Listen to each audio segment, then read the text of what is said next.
पत्नी अनुप्रिया पटेल ने पति आशीष पटेल का कद घटा दिया है। इस वीडियो में हम आपको बताएंगे कि आखिर ऐसा क्यों हुआ है। नमस्कार, 4PM पर आप सभी का स्वागत है। 2027 यूपी विधानसभा चुनाव से पहले एनडीए में खटपट तेज हो गई है। जिस तरह से खबरें आ रही हैं कि बीजेपी के सहयोगी दल पंचायत चुनाव में अकेले चुनाव लड़ेंगे, वहीं अपना दल एस और बीजेपी में भी कुछ ठीक नहीं चल रहा है। दोनों दलों में आए दिन किसी न किसी मुद्दों को लेकर विवाद देखने को मिल जाता है। दोनों में खटपट का असर पार्टी के भीतर भी पड़ता दिखाई दे रहा है। पहले आपने देखा कि किस तरह से अपना दल एस ने योगी सरकार के एक फैसले से नाराजगी जताई थी, जिनको पार्टी ने निकाल दिया था, यानी कि अनुप्रिया पटेल की जो पार्टी है अपना दल एस ने जिन नेताओं को निकाल दिया था उनको बीजेपी ने बड़ी जिम्मेदारी सौंप दी थी, जिस पर अपना दल एस ने नाराजगी जताई थी।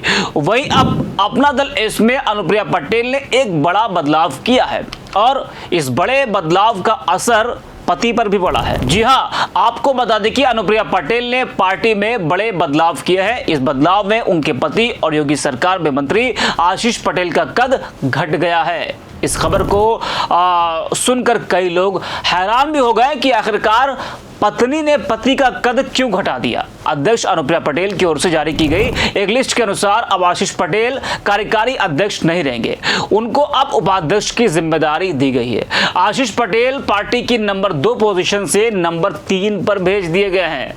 अब आशीष पटेल के ऊपर माता बदल तिवारी होंगे।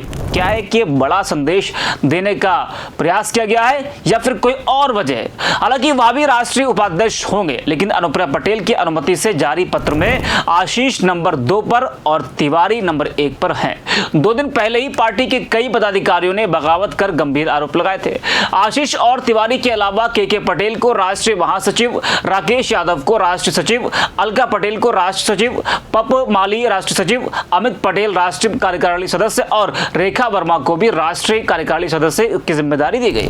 बीते दिनों अपना दल एस उस वक्त चर्चा में आ गया जब उसके संस्थापक सदस्यों समेत कुछ नेताओं ने अलग मोर्चा बना लिया और उसने अपना मोर्चा नाम दिया। नए मोर्चे का दावा था कि वह असली अपना दल एस है। और इतना ही नहीं, अपना मोर्चा के सदस्यों ने दावा किया कि अपना दल एस के 13 विधायकों में 9 उनके साथ हैं। ये एक बड़ा दावा किया गया था और उन्हें उनका साथ मिला हुआ है। यह भी दावा किया गया था कि जो नया मोर्चा बना है वो 9 विधायक उस नए मोर्चे के साथ है। इससे अनुप्रिया पटेल को एक बड़ा झटका जी हाँ लगता दिखाई दे रहा, लेकिन अभी जो है ये सिर्फ जो बयानबाजी है वो चल रही है। अब कौन किसके साथ है इसका इंतजार करना होगा। इस दावे के अगले दिन लखनऊ में स्वर्गीय सोनेलाल पटेल की स्मृति में आयोजित एक कार्यक्रम में आशीष पटेल ने कहा था कि सभी लोग साथ हैं और एकजुट हैं। उन्हें नवगठित मोर्चे को षड्यंत्र करार देते हुए कहा था कि जब उनकी पार्टी आगे बढ़ती है तब उसे तोड़ने की साजिश होती है। बता दें कि इस वक्त अपना दल एस के भीतर कुछ भी ठीक नहीं चल रहा है। वहीं आशीष पटेल जो कई बार बगावती तेवर दिखा चुके हैं, एक बार फिर वो बगावती तेवर दिखा रहे हैं। कहा तो यहां तक जा रहा है कि वो मंत्री पद से भी इस्तीफा दे सकते हैं, मंत्री पद छोड़ सकते हैं, जिससे एनडीए में टेंशन बढ़ गई है, क्योंकि 1.5 साल बाद यूपी विधानसभा का चुनाव है और उससे पहले एनडीए में खटपट जो है वो बड़ा नुकसान पहुंचा सकती है बीजेपी को। इस खबर को जरा आप देखिए, लिखा है कि अपना दल एस के राष्ट्रीय उपाध्यक्ष बने आशीष पटेल छोड़ सकते हैं मंत्री पद, इशारों में जताई थी नाराजगी। बागियों द्वारा अलग से अपना मोर्चा बनाने के बाद बीजेपी पर हमलावर हुए आशीष पटेल जल्द ही योगी सरकार के प्राविधिक शिक्षा मंत्री का पद छोड़ सकते हैं, ऐसी खबरें आ रही है।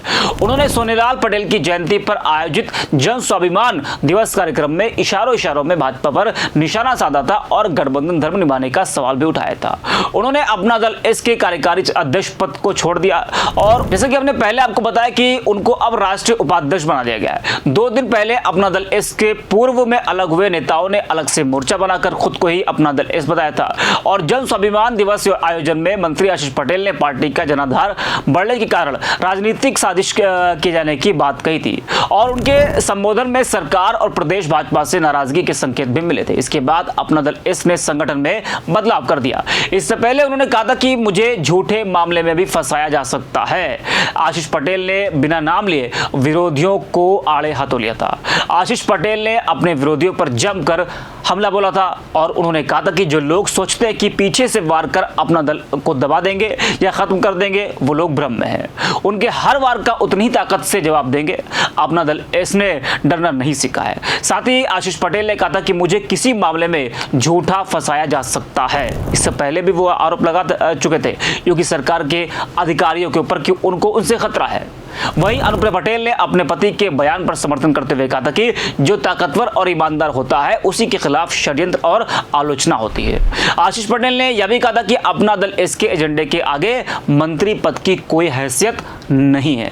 तो आशीष पटेल लगातार बगावती तेवर दिखा रहे, अब वो मंत्री पद छोड़ते हैं या फिर नहीं, ये देखने वाली बात होगी। तो इस वीडियो में इतना है, आप देखते रहिए 4PM।